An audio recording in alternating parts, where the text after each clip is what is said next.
ஆண்டுடைய பரிசுத்த நாமம் மகிமைப்படுவதாக.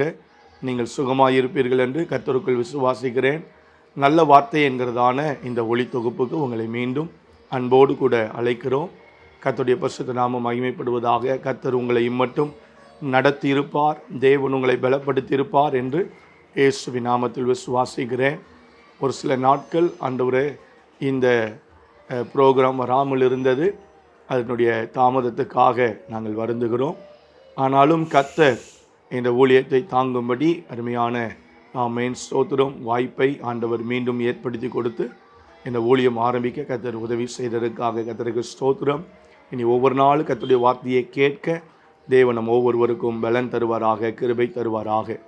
இது கிறிஸ்மஸ் மாதமாக இருக்கிறபடியினால் தொடர்ந்து கிறிஸ்மஸ் வார்த்தைகளை இந்த மாதம் முழுவதும் தியானிக்க, அதிலிருந்து ஒரு சத்தியத்தை கற்றுக்கொள்ள தேவன் நமக்கு உதவி செய்வாராக. இன்றைய நாளிலும் தேவன் நமக்கு தருகிற கர்த்தருடைய வார்த்தை ஏசாயா தீர்க்கதரிசன புஸ்தகம் 9வது அதிகாரம் 6வது வசனத்தை நான் உங்களுக்காக வாசிக்கிறேன்.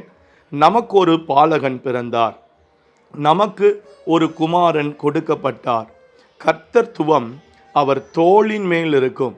அவர் நாமம் அதிசயமானவர், ஆலோசனை கர்த்தர், வல்லமையுள்ள தேவன், நித்திய பிதா, சமாதான பிரபு என்னப்படும். கர்த்தருக்கு ஸ்தோத்திரம் உண்டாவதாக. இந்த பாலகன் ஏன் பிறந்தார்? நம்மை ரட்சிக்கும்படி, நம்மை மீட்கும்படி, வியாதியிலும் பாவத்திலும் சாபத்திலும் இருக்கிற நம் ஒவ்வொருவரையும் ரட்சித்து மீட்டு நரகாக்கினியின் பிள்ளைகளாக இருந்த நம் ஒவ்வொருவரையும் மீண்டும் ஆண்டவரோடு கூட சேர்க்கும்படி, நமக்கு விண்ணக வாழ்வை தரும்படிக்கு ஆமென் நமக்காக இந்த பாலகன் பிறந்தார். கர்த்தருக்கு ஸ்தோத்திரம் உண்டாவதாக. குமாரன் கொடுக்கப்பட்டார் என்று வேதத்தில் நம்ம வாசிக்கிறோம். நமக்கு ஒரு பாலகன் பிறந்தார், நமக்கு ஒரு குமாரன் கொடுக்கப்பட்டார். யோவான் சுவிசேஷம் 3வது அதிகாரம் 16வது வசனத்தை நீங்கள் வாசிக்கும் பொழுது, என் தேவன் தம்முடைய ஐஸ்வர்யத்தின்படி ஆமென் ஸ்தோத்திரம், என் தேவன் தம்முடைய ஒரே பேரான குமாரனை விசுவாசிக்கிறவன் எவனோ அவன் கெட்டு போகாமல் நித்திய ஜீவனை அடையும்படி ஆமென் அவரை தந்தருளி இவ்வளவாய் உலகத்தில் அன்பு கூர்ந்தார் என்று வேதத்தில் வாசிக்கிறோம். அவரை தந்தருளி, எவரை? தம்முடைய ஒரே பேரான குமாரனை, தம்முடைய ஒரே பேரான செல்ல பிள்ளையை, ஆமென் தம்முடைய மடியில் இருந்ததான தம்முடைய ஒரே மகனை கல்வாரி சிலுவையில் மரிப்பதற்காக ஒப்பு கொடுத்து உங்களுக்காக எனக்காக அந்த குமாரனை பிதாவாகிய தேவன் இந்த பூமிக்கு அனுப்பினதான ஒரு நாள், இந்த நல்ல நாள். கர்த்தருக்கு ஸ்தோத்திரம் உண்டாவதாக.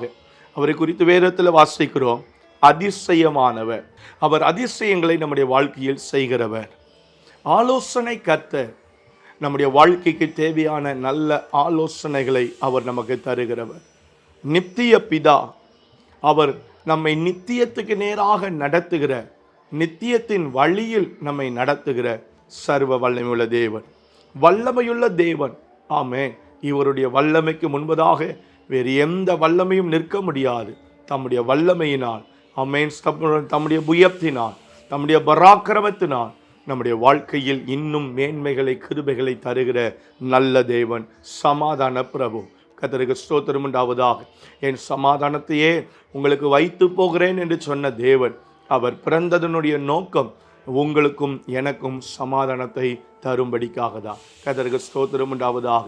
அப்படியானால் இந்த வார்த்தையை கேட்கிற உங்கள் ஒவ்வொருடைய வாழ்க்கையிலும் தேவனால் உண்டாகிற அதிசயமும், கர்த்தர் தருகிற ஆலோசனையும், கர்த்தருடைய வல்லமையும், நித்தியத்துக்கு ஏதுவான வழிகளும், இருதயத்தின் சமாதானமும் நிலைத்திருக்க, பொங்க ஆமென் உங்கள் வாழ்க்கையில் தொடர தேவன் இந்த நாளில் உங்களுக்கு உதவி செய்வாராக.